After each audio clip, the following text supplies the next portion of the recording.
Hello and welcome to episode 8 of The Final Whistle. I'm Drew Ziegler and I'm joined by James Gougosis. We took off this past week, but we are back and ready to go over the recent events in NFL and this upcoming Week 11. So the first game that we're going to go over, AFC North Division rival matchup.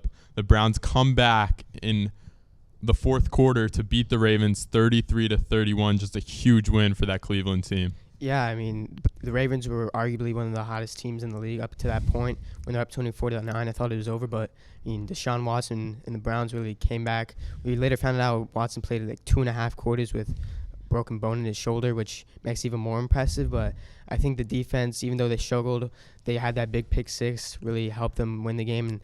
And the Browns are very quietly, I think, 6-3. I mean, they're a very solid team, even with Watson not really playing as good as he used to. This Browns team with the defense, I think it could be pretty scary in coming in the playoffs, if they can make the playoffs. Yeah, Ravens were winning that whole game, but one of the many at the end of time field goals to win the game, a record-breaking week this week in that department.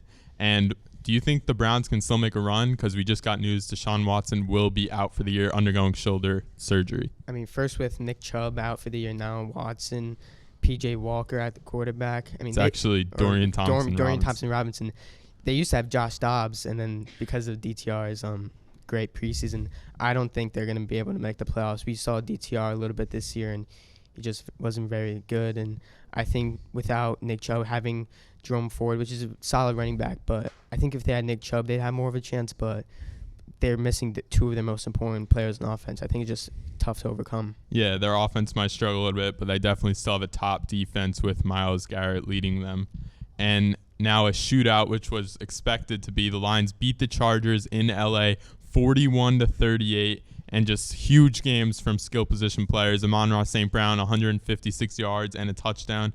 Keenan Allen, 11 catches, 175 yards, and 2 touchdowns. And both teams combined for almost 1,000 yards of total offense. Yeah, this Lions team is really good. Even though the defense has struggled, they started the year well, and then they've kind of simmered off a little, but I mean, this offense is almost unstoppable. I think because they're the Lions, people really don't take them seriously, but I would have them pretty much at the same level as the Cowboys. I think the 49ers and the Eagles are the two best teams in the NFC, but I think the Lions are right there with the Cowboys.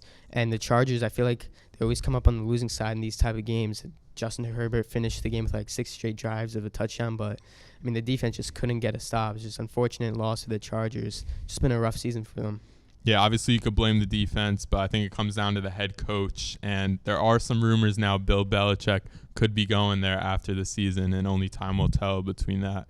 And another game, an AFC matchup, Texans beat the Bengals 30-27 at Paycor Stadium, and just a huge win for C.J. Stroud and the Houston Texans. Yeah, I mean, he's becoming a star right in front of our eyes.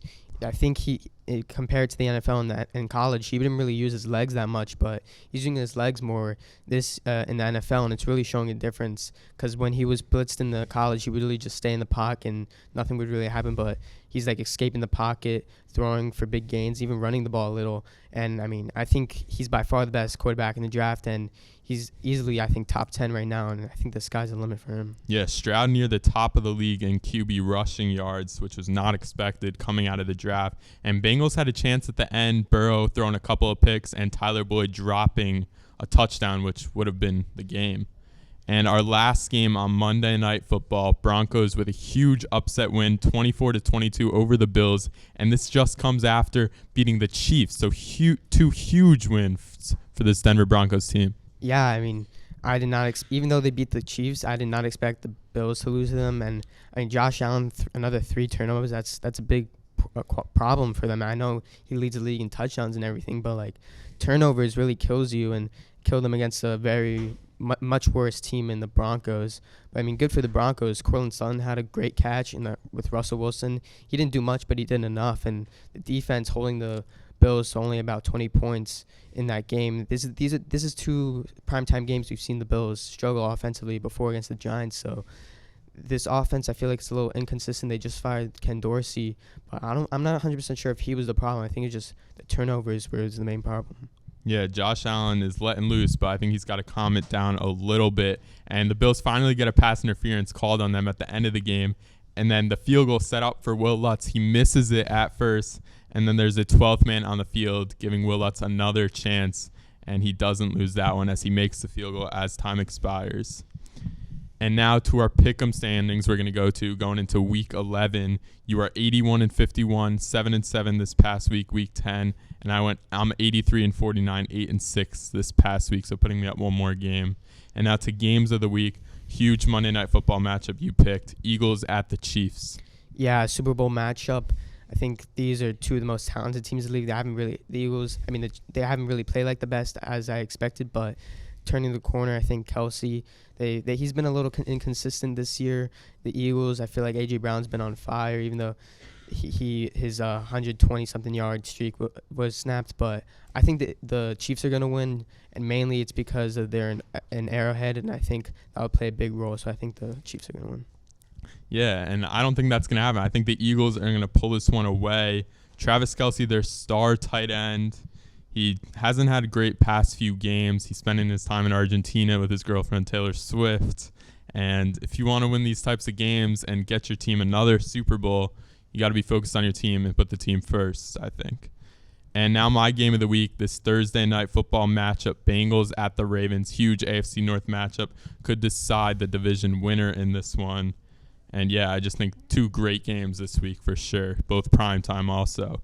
And now to locks of the week, you got the Vikings plus 2.5 at the Broncos on Sunday Night Football. Yeah, I'm riding the Josh Dobbs train. I think, he's been playing much better than at least I expected. I think it's very hard for quarterbacks to just get thrown into a new system and they play well, but he's just blew out my expectations. So I think the Vikings are going to cover, and I think they're going to win the game.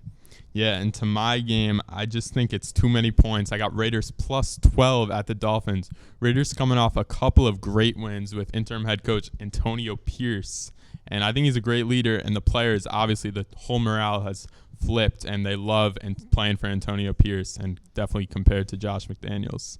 And now last upsets of the week, you've got the Bengals over the Ravens.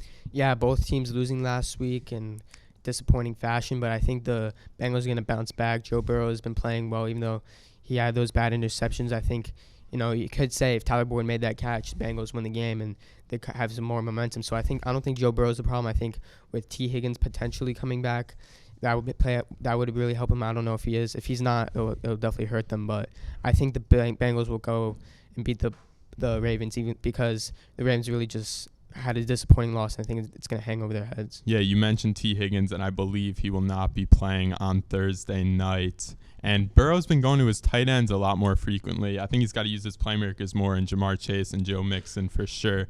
And my upset of the week, I mentioned it before, Eagles over the Chiefs. So both picking the upsets on those primetime games. And that's going to do it for this episode, and we hope you enjoyed this one. See you next time on The Final Whistle.